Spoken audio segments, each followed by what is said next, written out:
요한계시록 4장에서는 창조주 하나님 그리고 성부 하나님에 대해서 우리가 소개를 제가 해드렸다면, 이제 5장에서는 그 창조주 하나님의 구속의 계획을, 그 구속의 역사를 성취하실 예수님에 대해서 이제 소개하고 있는 내용입니다. 전 특별히 이제 이 5장 오늘 본문의 말씀을 읽으면서 특별히 제 눈에 띄는 장면은 사도 요한이 크게 울고 있는 그 장면이 제 눈에 띄었고 제 마음에 남습니다. 자, 여기서 운다라고 하는 표현은요, 통곡한다라는 표현이에요. 오늘 사도 요한은 통곡하고 있는 거예요. 하나님의 그 천상의 모습을 환상으로 보고 있는 이 사도 요한.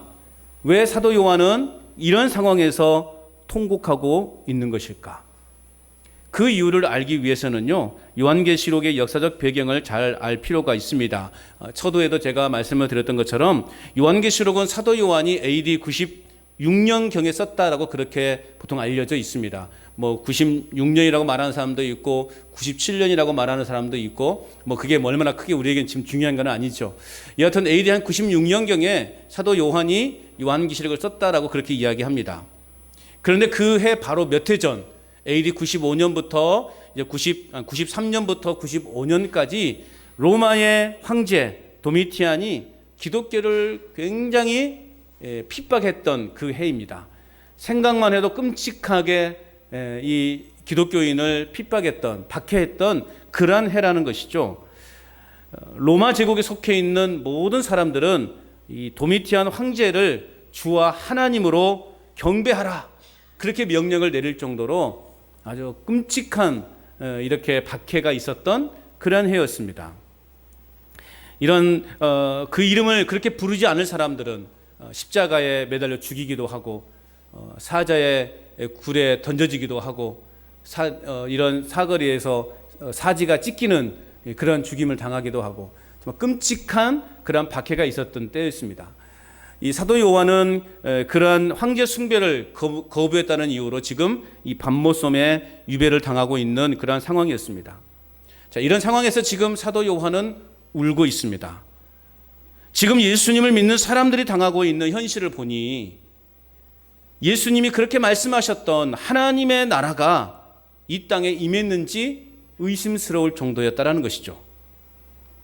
그런 절망을 갖고 울고 있는 사도 요한에게 예수님은 찾아오셨어요. 그래서 말세에 일어날 일에 대해서 말씀하시면서 이 요한을 통해서 당시 모든 성도들을 위로했던 책이 바로 요한계시록이라는 것입니다.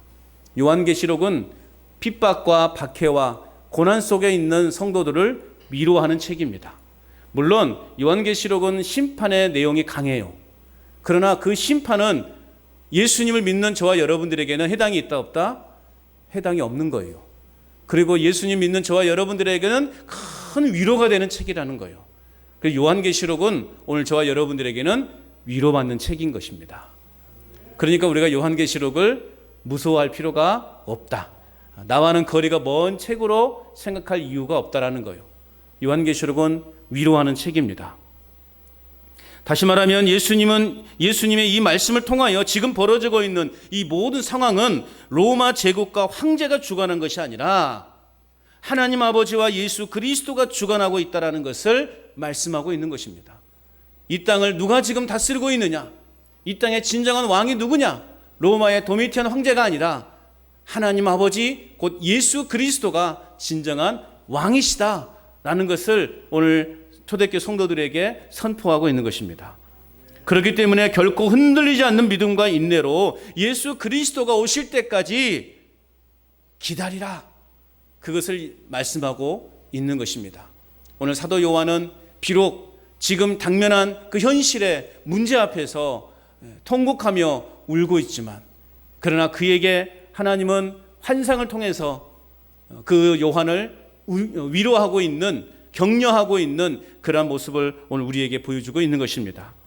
여러분, 소망 중에 다시 오실 예수 그리스도를 믿음과 인내로 기다릴 수 있기를 바랍니다. 그래서 현재 직면한 모든 상황을 이기는 삶을 살아가시기를 주님의 이름으로 축복합니다. 자, 오늘 본문으로 이제 다시 넘어가 보면 1절 말씀 우리 같이 한번 읽어보겠습니다. 1절 말씀 시작. 내가 보매 보좌에 앉으신 이의 오른손에 두루마리가 있으니 안팎으로 썩고 7인으로 봉하였더라. 자, 보좌에 앉으신 하나님의 오른손에 지금 뭐가 들려져 있습니까? 두루마리가 들려져 있습니다. 이 오른손이라고 하는 것은 성경에 이제 오른손, 오른쪽이라는 이런 표현이 나오게 되는데, 이 오른쪽은 긍정의 표현이에요. 오른손이라고 하는 것은 특별히 힘과 권세를 상징하는 거예요. 하나님의 주권을 상징하는 거예요. 그러니까 지금 두루마리가 하나님의 오른손에 들려져 있다라는 표현은 무엇입니까? 이 두루마리의 내용은 하나님의 주권에 의해 결정된 것이다 라는 것을 우리에게 보여주고 있는 것입니다. 자, 두루마리라고 하면 우리는 보통 요즘으로 생각하면 그냥 책으로 생각하시면 돼요. 책. 당시에는 이 종이가 없었기 때문에 양피지나 파피루스에다가 글을 썼어요. 그 글을 쓰고 나서 우리가 화장실에서 자주 사용하는 그 두루마리 화장지처럼 이 종이를, 이 파피루스를 몰아서 보관했던 것이 바로 오늘 성경에 있는 이 두루마리라는 것이죠. 그래서 이 두루마리의 특징을 보니까 오늘 첫째, 안팎으로 써 있다라고 그렇게 말했어요. 안팎으로 썼다 표현하고 있습니다. 두루마리의 책이 앞과 뒤로 오래전부터로 기록되어져 있었다라는 표현입니다. 자, 그렇다면 여러분 궁금증이 이제 들지 않습니까? 이런 궁금증이 들어요. 도대체 이 두루마리의 내용이 무엇일까? 이 두루마리는 이 요한계시록에 있어서 굉장히 중요한 거예요. 자, 여러분, 이 두루마리의 내용이 무엇일까? 물론 우리가 이 두루마리의 내용을 굳이 이렇게 비유를 통해서 알 필요는 없어요. 그런데 오늘 이제 우리는 요한계시록을 앞으로 살펴가 보면서 이 두루마리의 내용이 무엇인가를 우리는 이제 알게 될 것입니다. 자, 우리가 이제 이 현재 오늘 이 두루마리의 내용이 도대체 뭘까라고 우리가 이제 생각할 때 우리는 에스겔을 통해서 보면은요, 아, 두루마리의 내용이 이런 내용이구나라는 것을 우리는 유추해 볼 수 있는 거죠. 자, 에스겔 2장 9절에서 10절 말씀 화면 한번 띄워 주십시오. 같이 읽어보겠습니다. 시작. 내가 보니 보라, 한 손이 나를 향하여 펴지고 보라, 그 안에 두루마리 책이 있더라. 그가 그것을 내 앞에 펴시니 그 안팎에 글이 있는데 그 위에 애가와 애곡과 재앙이 말이 기록되었더라. 아멘. 에스겔 선지자도 똑같이 두루마리 환상을 보게 돼요. 그런데 여기 보니까 두루마리가 자신 앞에 펼쳐 있어요. 그런데 그 안에 글을 보니까 그 안에 어떤 글이 있는 거예요? 애가와 애곡과 재앙이 말이 있는 거예요. 자, 그렇다면 오늘 하나님의 오른손에 들려져 있는 이 두루마리의 내용이 뭘까라고 판단할 때 이 에스겔서를 유추해 보니까 이 두루마리 책에서는 심판의 이미지를 느낄 수 있다는 거죠. 결국 하나님의 오른손에 들려있는 이 두루마리 책의 내용은 심판에 관한 메시지다. 물론 심판만 말씀하고 있지는 않습니다. 이제 우리가 이 앞으로 살펴보면서 우리는 이제 그 내용을 보게 될 텐데, 이런 심판의 이미지는 이제 6장에서 어린 양이 그 인을 뗄 때마다 심판의 현상이 일어나는 것을 보면서 우리는 이제 알 수 있게 될 것입니다. 어떠한 심판의 내용이 담겨져 있는지. 그리고 이 두루마리의 두 번째 특징은 7인으로 봉하였더라, 그렇게 말씀하고 있어요. 1절 말씀에 보면 두루마리가 안팎으로 썩고 7인으로 봉하였더라. 이게 7개의 도장을 찍혀서 봉해져 있었다라는 말이에요. 7은 완전수죠. 완전을 상정하는 것이죠. 그러니까 하나님의 이 모든 계시가 완벽하게 수록되어져 있다는 그런 의미예요. 다시 말하면 이 두루마리 책의 내용은 하나님만이 아시는 극비의 두루마리 책이라는 거예요. 다른 사람이 알 수 있는 것이 아니라 오직 하나님만이 알 수 있는. 여러분, 우리가 보통 중요한 서류나 어떤 문서를 보낼 때는 풀로 붙인 곳에 도장을 찍습니다. 도장을 찍어서 이것을 이것은 그만큼 중요한 서류고 중요한 문서라는 것이죠. 그래서 보내는 사람과 받는 사람만이 그 내용을 알 수 있어요. 특별히 이제 어떤 사람이 뭐 직장에 취직을 하거나 그럴 때 추천서를 받게 되는데요. 그 추천서를 쓰는 사람은 그 사람에 대해서 이렇게 장단점을 다 쓴 다음에 그것을 봉투에 넣어서 반드시 봉인을 해야 돼요. 도장을 찍어야 돼요. 왜 도장을 찍을까요? 본인의 도장을 찍어요. 왜요? 왜 찍어요? 이것은 당사자에 있는 본인은 어떤 내용인지 알 수 없기 때문에. 왜냐하면 만약 그렇지 않다면 제가 제 추천서를 얼마든지 조작할 수 있잖아요. 제가 저의 장점만 멋있는 말만 막 써가지고 마치 제가 존경하는 사람이 추천서를 써준 것처럼 그렇게 얼마든지 조작할 수 있잖아요. 자, 그것을 방지하기 위해서 저는 몰라요. 이분이 나에 대해서 어떤 추천서를 써주는지 몰라. 그래서 그분이 나에 대해서 장단점을 쓴 다음에 그것을 이제 봉인해서 나에게 주든지 아니면 직접 제가 서류를 제출해야 될 곳에 이렇게 직접 발송을 하든지 그렇게 하는 거죠. 그러니까 이 봉인된 내용은 결국 보내는 사람과 그것을 열어서 보는 사람만이 알 수 있는 내용이라는 것이죠. 그러니까 이 두루마리가 7인이 찍혀 봉해져 있습니다. 이는 결국 아무나 함부로 뗄 수 없고 오직 모든 자격을 갖춘 자만이 이 봉인된 것을 뗄 수 있다. 그리고 알 수 있다라고 그렇게 말씀하고 있는 것이죠.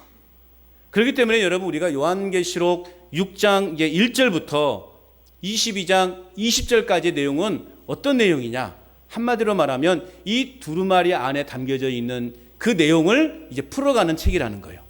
그러니까 여러분 이 두루마리가 정말 중요하다는 거 아니겠어요? 이 두루마리가 전체 요한계시록의 내용을 다 담고 있어요. 그렇기 때문에 이제 6장부터 우리가 한마디로 요한계시록이 뭐냐라고 그렇게 누가 묻는다면 요한계시록은 그 하나님의 오른손에 들려져 있는 이 두루마리의 내용을 풀어가는 책이다. 그렇게 여러분 이해하시면 돼요. 쉬워요? 안 쉬워요? 쉬워요? 안 쉬워요? 쉬워요? 어렵습니까? 쉽죠. 쉬워요? 쉬워요? 네, 그렇죠. 쉽죠. 네. 요한계시록은 어려운 책이 아니에요. 쉬운 책입니다. 그러니까 지금 이제 앞으로 6장부터 22장까지의 내용은 이 이제 7인을 떼면서 하나하나 떼면서 이게 어떤 내용인가, 어떤 심판의 내용이 담겨져 있는가를 이제 이야기하는 책이라는 것입니다. 자, 그렇다면 이제 누가 그러한 일을 이룰 것인가에 대한 문제죠. 그러면 도대체 이 하나님의 오른손에 들려져 있는 이 두루마리를 누가 펴서 읽을 수 있단 말인가에 대한 문제가 제기되어진 것이죠. 자, 2절 말씀 우리 한번 또 읽어봅니다. 이건 본문 2절 말씀 시작.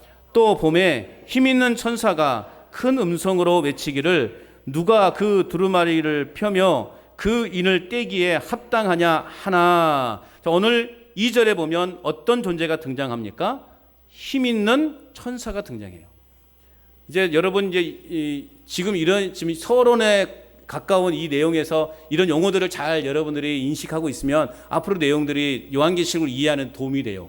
여기서 이 힘있는 천사의 등장은요 매우 중요한 것을 암시하고 있어요. 이 힘있는 천사가 요한계시록에 총 3번 등장해요. 오늘 본문과 10장 1절과 18장 21절에 3번 등장하게 되는데요.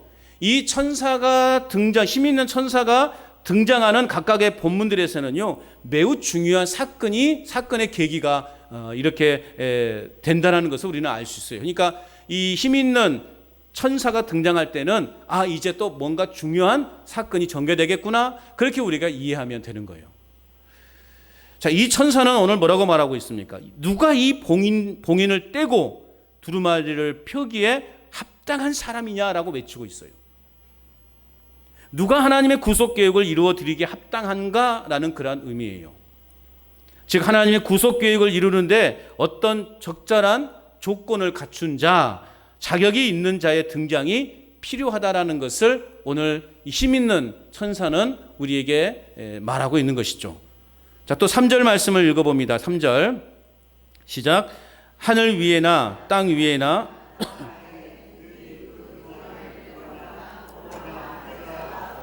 자, 오늘 말씀해 보면 하늘, 땅 아래 지하를 말하는 것이죠. 자, 이 삼중적 위치는 성경에서 우주적 범위를 묘사할 때 사용되어지는 형식이기도 합니다. 한마디로 말하면 모든 세계, 온 세상, 그 어느 누구도 라는 말이에요. 그런 의미예요. 그러니까 모든 세계, 온 세상, 그 어느 누구도 아무도 그것을 할 수 없다라는 것을 강조하고 있는 거예요. 세상 그 어떤 사람도 이 하나님의 오른손에 들려있는 이 두루마리를 펼 자가 있다라는 거예요? 없다라는 거예요? 없다라는 거예요. 즉 그 안에 있는 내용이 무슨 내용인지를 그 어떤 사람도 알 수 없다라는 거예요. 막강한 권력을 가진 로마 황제도 이 두루마리를 펼 수 없다라는 말이에요. 자, 그러고 보면 우리가 생각해야 될 것은 이 세상이 가진 권력은 허상일 뿐이라는 거. 아침에 잠깐 피었다 사라지는 안개와 같다라는 거. 여러분, 우리가 그렇게 이해하셔야 됩니다. 로마가 휘두르는 권력은 지금 당장은 막강하고 그 어떤 세력도 이렇게 대항할 수 없는 막강한 힘을 가진 것처럼 우리에게 보여주지만, 그러나 그 힘은, 그 권력은 잠시 동안에 불과하다라는 거예요. 이 세상의 권력은 영원하지 않습니다. 우리나라를 봐도 지금 참 안타깝죠. 마치 본인이 가진 그 절대 권력이 영원할 것처럼 그렇게 생각해서 마구마구 권력을 휘두르고 있잖아요. 영원할 것 같습니까? 영원하지 않아요. 그 뒷감당을 어떻게 하려나 참 염려가 되기도 합니다. 어쨌든 그렇기 때문에 오늘 저와 여러분들은 세상의 권력과 세상의 힘을 가진 자들을 두려워하거나 부러워하거나 쫓아갈 필요가 없는 거예요. 요즘 막 이제 내년에 선거철이 되니까 자기의 어떤 공천을 받으려고 그냥 지난번에 말씀드렸지만 거짓말도 그냥 당당하게 거짓말을 하고, 하지 말아야 될 행동도 그냥 서슴없이 하고, 정말 세상 말로 쪽팔리는 행동도 그냥 서슴없이 하는 그런 모습을 볼 때 도대체 권력이라는 게 뭘까? 이 권력이라는 게 뭘까 하는 생각을 갖게 돼요. 저것이 그렇게 저 인생에 저렇게까지 무너지면서까지 얻고자 하는 것이 권력인가 하는 참 안타까운 생각이 들기도 하고, 또 한편으로는 참 불쌍하기도 하기도 합니다. 여러분, 우리는 그런 해당 사항이 없지만 정치하지 맙시다. 예? 이게 세상뿐만 아니에요. 우리 총회나 노예만 봐도요, 정말 이 정치에 목을 매는 사람들이 있어요. 자, 그렇게까지 하고 싶을까? 그저 우리 목사들이, 장로님들이 그냥 하나님의 말씀 앞에만 순종하고, 하나님의 말씀대로 서로 사랑하고, 이웃을 섬기고, 서로를 격려하고 위로하면 될 터인데, 물론 또 그런 분들이 있어야 이 또 공동체가 돌아가긴 하긴 합니다만은 너무 심하다는 거죠. 우리는 세상의 권력 앞에 여러분 약해질 필요가 없습니다.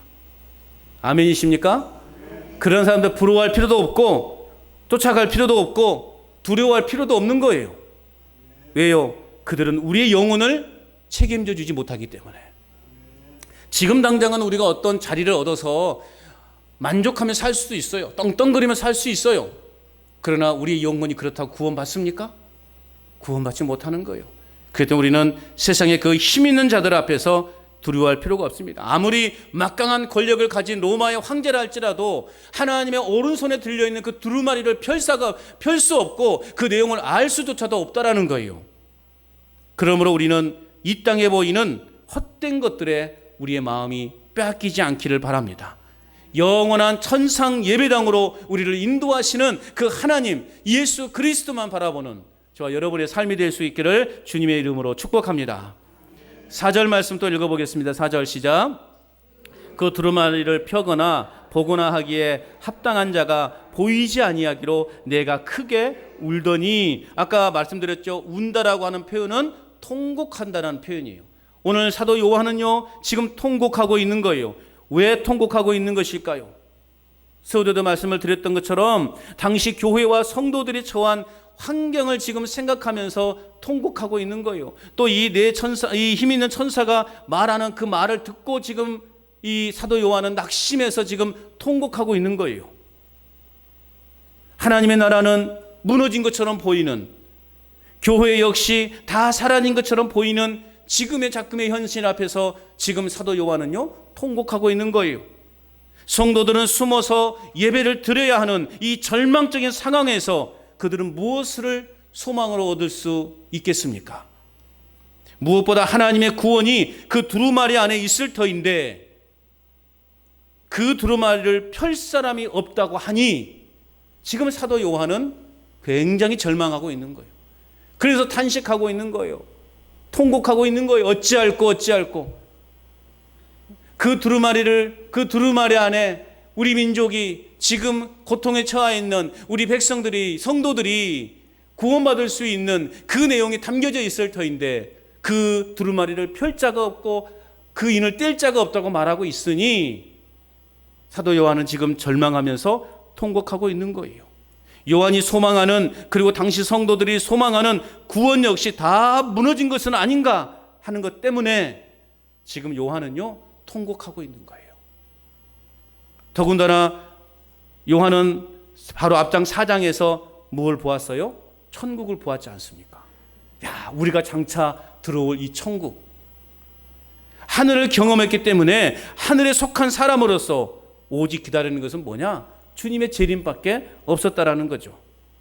그 기다림 때문에 지금 사도 요한은 눈물을 흘리고 있는 겁니다.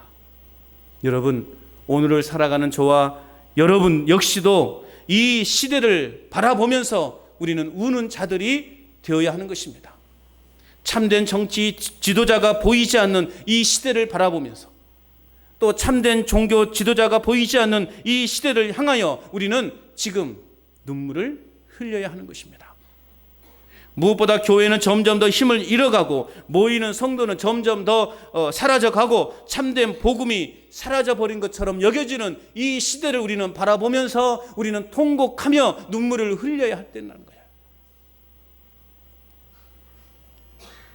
우리도 사도 요한처럼 통곡하며 이 시대를 바라보며 이 땅을 바라보며 민족을 바라보며 우리 한국 교회를 바라보며 우리는 통곡의 눈물을 흘려야 되는 것입니다. 무너지는 이 자연을 바라보면서 우리는 통곡하며 우는 자가 되어야 돼요. 여러분, 갑자기 날씨가 바뀌지 않습니까? 지금요, 남극에는 비가 내린다고 해요. 눈이 와서 얼음이 얼어야, 꽁꽁 얼어야 될 그 남극이요, 비가 내리고 있다는 거예요. 기후가 너무나 심각합니다. 그런데도 지금 어떻습니까? 참 잘못 말했다가 또 압수수색이 들어오기 때문에 참 말은 못하겠지만 참 답답하고 안타까운 현실이에요. 무너지는 이 기후 환경, 하나님이 아름답게 창조하시면서 보시기에 참 좋았더라 말씀하셨는데 그 환경이 깨어지고 있는 것, 인간의 욕망 때문에, 자신의 욕심 때문에 이 기후가, 환경이 무너지는 이 시대를 바라보면서 우리는 눈물을 흘려야 되는 것입니다. 또 한편으로는 이제 주님 오실 때가 멀지 않았구나 라는 생각을 또 한편으로 갖게 됩니다. 그래서 더욱 이 요한계시록이 필요하지 않은가. 참 잘 선택했다. 별로 인정을 안 해주시는군요, 여러분들은. 여하튼 오늘 우리는 이러한 아픔을 바라보면서, 시대를 바라보면서 사도 요한이 통곡했던 것처럼 우리 역시도 통곡하며 눈물을 흘려야 될 때라는 것입니다. 자, 이런 답답함 속에서 사도 요한이 통곡하고 있을 때 오늘 천국 보좌를 둘러싸고 있는 24장로 중 한 장로가 요한에게 다가와서 등을 두드리며 말했습니다. 위로하며 말합니다. 5절 말씀 같이 읽어보겠습니다. 시작. 장로 중에 한 사람이 내게 말하되 울지 말라. 유대 지파의 사자 다윗의 뿌리가 이겼으니 그 두루마리와 그 7인을 떼시리라 하더라. 할렐루야. 사도 요한은 그 두루마리를 펼자, 그 인을 뗄 자가 없는 것에 대해서 낙심하고 절망하면서 통곡하고 있을 때 24장로 중에 한 장로가 이 울고 있고 통곡하고 있는 사도 요한에게 찾아와서 요한, 염려하지 마. 울지 말라. 이 두루마리를 펼자, 이 두루마리의 인을 뗄 자가 있다. 그렇게 말하고 있는 거죠. 여기서 울지 말라라는 것은 울음을 그치라라는 말이에요. 이는 슬퍼해서는 안 된다라는 의미가 아니에요. 이 의미는 뭐냐? 슬픔에 대한 해답이 있다라는 거예요. 네가 지금 통곡하고 있는 것, 네가 지금 울고 있는 것에 대한 해답이 있다라는 거죠. 신구약의 성도를 대표하는 장로 중에 한 사람이 사도 요한에게 달려와서 유다 지파에서 난 사자 곧 다윗의 뿌리가 승리하였으니 그 승리한 자가 이 7 봉인을 떼고 이 두루마리를 펼 수 있다라고 그렇게 말하고 있는 거예요. 울지 말라. 그리고 나아가서는 궁극적으로 예수님이 이기신 것을 기억하라. 오늘 여기서 말하는 유다 지파에서 난 사자 곧 다윗의 뿌리, 누구를 말하는 거예요? 예수 그리스도를 말하는 거예요. 죽음에서 이기시고 부활하신, 승리하신 예수님을 기억하라. 그런 의미로 지금 사도 요한을 위로하고 있는 것입니다. 예수님은 온갖 조롱과 핍박과 수치를 다 당하고 십자가에서 죽으셨지만 세상과 사탄을 이기시고 부활을 너희에게 보여주신 것을 기억해라. 오늘 이렇게 사도 요한을 또 초대교회 성도들을 위로하고 있는 것입니다. 너희는 보이지 않지만 예수 그리스도가 지금 이 땅에 하나님 나라를 세우고 그 나라의 왕으로 통치하고 계신 것을 잊지 말라고 하면서 오늘 사도 요한에게 또 그 고통 속에서 하나님을 믿고 있는 성도들에게 울지 말라 위로하고 있는 것입니다. 여러분, 고난 가운데서 또 어려움 가운데서 괴로움 가운데서 밤낮 눈물로 지새우는 분들이 있어요. 오늘 이 주님의 위로의 말씀을 들으시길 바랍니다. 모든 어둠을 이기시고 모든 환경을 이기시고 심지어는 죽음마저도 이기시고 승리하신 그 예수님의 위로의 말씀을 여러분 들으시기를 축복합니다. 아무리 사탄과 세상의 세력의 권력을 가지고 지금 이겼다 주장할다 할지라도 그들은 조만간 예수 그리스도의 능력으로 말미암아 멸망당할 것입니다. 그 말씀으로 지금 사도 요한을 위로하고 있는 거죠. 여러분, 오늘 이 5절에 있는 말씀을, 이 음성을 처음 들은 사도 요한과 또한 이 초대교회 성도들의 흥분은 여러분 극에 달했을 거예요. 만약 그들이 요한의 이 글을 예배 가운데 함께 읽고 있었다면 이 문장이 읽혀지는 순간 곳곳에서 어떤 소리가 들렸을까요? 아멘, 아멘, 이런 소리가 들리지 않았을까요? 우리가 지금 당장 어떻게 이 난관을 헤쳐나가야 될지, 계속 내가 이러한 상황 속에서 이 신앙을 지켜야 될지, 이 믿음을 내가 지켜야 될지 갈등하고 있는 이 상황 속에서 야, 예수님을 기억해라. 예수님이 너희들을 이 모든 상황에서 극복하게 해주실 것이다, 승리하게 해주실 것이라고 하는 이 메시지가 전파될 때, 선포될 때 성도들의 마음이 얼마나 큰 위로를 받았겠어요. 그래서 아멘, 아멘, 그렇게 이 말씀을 받아들이지 않았겠습니까? 6절 말씀 또 읽어봅니다. 6절 시작. 내가 또 보니 보좌와 내 생물과 장로들 사이에 한 어린 양이 서 있는데 일찍이 죽임을 당한 것 같더라. 그에게 7 뿔과 7 눈이 있으니 이 눈들은 온 땅에 보내심을 받은 하나님의 7 영이더라. 자, 6절에 예수님은 일찍 죽임을 당한 어린 양으로 소개하고 있습니다. 자, 5절의 말씀을 들은 이 사도 요한은 막 극도의 흥분을 감추지 못했을 거예요. 그런데 6절에 와서 한 번 더 좌절합니다. 왜 그럴까요? 지금 요한이 만나고 있는 예수님은 요한이 생각하고 있는 예수님과 전혀 다른 모습이죠. 울지 마라, 이겼다 라는 말을 듣고 고개를 들었더니 그 눈앞에 보여진 사람이 누구예요? 주님은 어린 양의 모습을 하고 있는 거죠. 어린 양의 모습.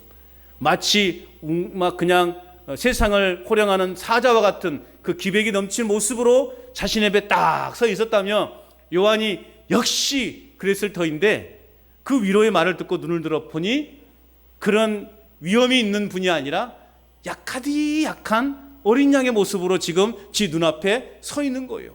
이걸 볼 때 요한의 마음속에는 이게 뭐지? 그런 생각을 하지 않았겠습니까?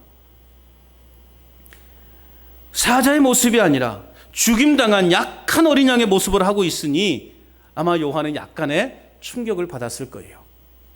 그런데 만물이 본래 상태를 회복하게 되는 날에 어떤 일이 벌어질까? 천국에서는 여러분 어떤 일이 벌어질까요? 이사야서의 말씀에는 잘 표현하고 있어요. 사자도 소처럼 물을 먹어요. 어린아이들이 어떻게 해요? 독사와 같이 놀 수 있는 곳이 바로 천국이라고요. 믿어지십니까? 저는 뱀만 보면 싫거든요. 그냥 막 도망치거든요. 그런데 천국 가면 그냥 같이 이렇게 논대요. 독사굴에 손을 넣어도 찬양이 있지 않습니까? 독사굴에 손을 넣어도 물지 않는 곳이 바로 천국이라는 것이죠. 그러니까 이 어린 양이라고 하는 표현은 결코 우리가 생각하는 그 힘없이 맥없이 그냥 도살장에 끌려가는 그런 약한 분이 아니라는 것이죠. 눈앞에 보이는 지금 바로 눈앞에 보이는 사도 요한의 눈에 서 있는 이 어린 양을 볼 때 사도 요한은 약간 실망을 했다라는 그런 의미로 받아들이면 돼요. 자, 그런데 이제 이 어린 양이라고 하는 단어 요한계시록에 29번 사용됩니다. 29번 사용되는데 13장에 나와 있는 어린 양만 제외하고는 이 어린 양은 모두가 다 예수님을 가리킨다. 그렇게 여러분 이해하시면 돼요. 그래서 요한계시록을 읽다가 어린 양이 나온다. 그러면 그 어린 양은 누구라고요? 예수님이라고 여러분 이해하시면 되는 거예요. 자, 어쨌든 이 7뿔과 7눈을 가진 이 묵시적인 어린 양은 결국 승리하신 예수 그리스도라는 것입니다. 비록 사도 요한의 눈에 지금 보이는 그 모습은 참 약한 어린 양에 불과했지만 그 어린 양은 승리하신 예수 그리스도라는 것이죠. 고난받으신 그 예수님이 이제는 승리자 예수님, 사단과 짐승의 권세를 부수시고 진노하시는 능력의 예수님이시라는 것입니다. 예수님은 약한 어린 양의 모습을 갖고 이 땅에 계셨지만 그러나 그분은 부활하셨습니다. 그래서 이제는 용맹스러운 사자 같은 모습으로 이 땅을 다스리고 계시다라는 것입니다. 연약한 모습으로 죽으셨지만 죽음과 세상과 사단을 이기신 분으로 부활하신 왕으로 계시는 분이다라고 하는 말씀입니다. 자, 그런데 오늘 이 어린 양은 어떤 모습을 갖고 있습니까? 7뿔과 7눈이 있었다라는 것이죠. 뿔은 성경에서 권세와 능력을 상징하는 용어입니다. 뿔. 7은 완전수를 나타내기 때문에 이 7뿔이 있다라고 하는 것은 모든 권세를 가지고 계신 분이다라는 거죠. 오늘 7뿔이 이때 7뿔이라고 하는 것은 모든 권세를 가지신 분. 예수 그리스도는 모든 권세를 가지고 계시는 분이다라는 것입니다. 그리고 7눈이 성령을 뜻하는 7영으로 동일시되고 있다는 것은 결국 예수 그리스도와 성령이 하나 되심을 나타내는 내용이라는 거죠. 또한 예수 그리스도께서도 성령으로 충만하셔서 모든 것을 통찰하시고, 그래서 7눈, 7 완전, 눈은 통찰하는 것, 완전히 세상을 통찰하시고 모든 것을 다 알고 계시는 분으로 그렇게 우리가 이해하면 돼요. 그러니까 오늘 사도 요한 앞에 서 있는 그 어린 양, 그 예수님은 어떤 분이십니까? 모든 권세를 가지신 분이시고 모든 것을 통찰하시고 모든 것을 아시는 분이라는 거예요. 그러니까 지금 사도 요한이 통곡하는 내용을 알아요, 몰라요? 알아요. 예수님은 알아요. 또 초대교회 성도들이 그렇게 동굴에서 예배드리며 불안해하는 그 마음 알아요, 몰라요? 예수님은 알아요. 그 예수님은 모든 권세를 가지신 분이에요. 그리고 그 문제를 해결해 주셔요? 해결하지 못하십니까? 해결해 주시는 거예요. 예수님은 오늘 저와 여러분들이 흐르는 그 눈물, 밤낮 침상을 적시듯 눈물을 흘리는 그 아픔, 그 고통, 환난을 아실까요? 모르실까요? 아십니다. 아멘. 그렇기 때문에 오늘 그 모든 것을 주관하시고 통찰하시고 알고 계시는 우리 주님께서 오늘 저와 여러분들을 찾아오셔서 저와 여러분들을 위로하시는 거예요. 걱정하지 말아라. 이제 울지 말아라. 내가 너의 아픔을 안다. 너의 그 괴로움을 안다. 너의 그 괴로운 상황을 내가 안다. 너의 그 자녀들의 문제를 내가 다 알고 있다. 너의 지금의 그 사업의 어려운 문제도 내가 다 알고 있으니 힘을 내라. 내가 널 도와주겠다. 오늘 예수님의 이런 음성을 듣는 저와 여러분 될 수 있기를 바랍니다. 요한에게 보이신 어린 양의 모습은 재림하실 그리스도께서 모든 면에 있어서 완전하신 분임을 보여주는 것입니다. 이처럼 어린 양의 모습이 완전하다는 것은 결국 하나님의 뜻대로 살아가는 성도들에게 있어서는 큰 힘과 위로가 되는 것입니다. 왜냐하면 그 모습이 완전한 만큼 우리의 구원 역시도 완전하게 이루어질 것이기 때문에 그렇습니다. 자, 그 어린 양은 어떤 행동을 또 하십니까? 어떤 그러한 권한이 주어집니까? 7절 말씀 같이 읽어봅니다. 시작.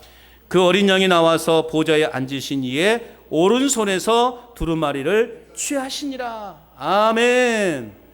아까는 뭐라고 말했어요? 이 두루마리를 펼자가 있다고 말했어요? 안 했어요? 이 펼자가 없다.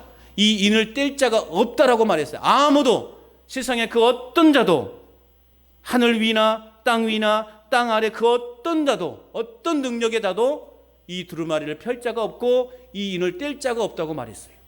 그런데 그 어린 양, 유대 지파의 사자 다윗의 뿌리인 그 어린 양, 그 어린 양이 오늘 어떻게 했어요? 7절에서 그 어린 양이 나와서 보좌에 앉으신 이의 오른손에서, 그 하나님의 오른손에서 뭘 취했어요?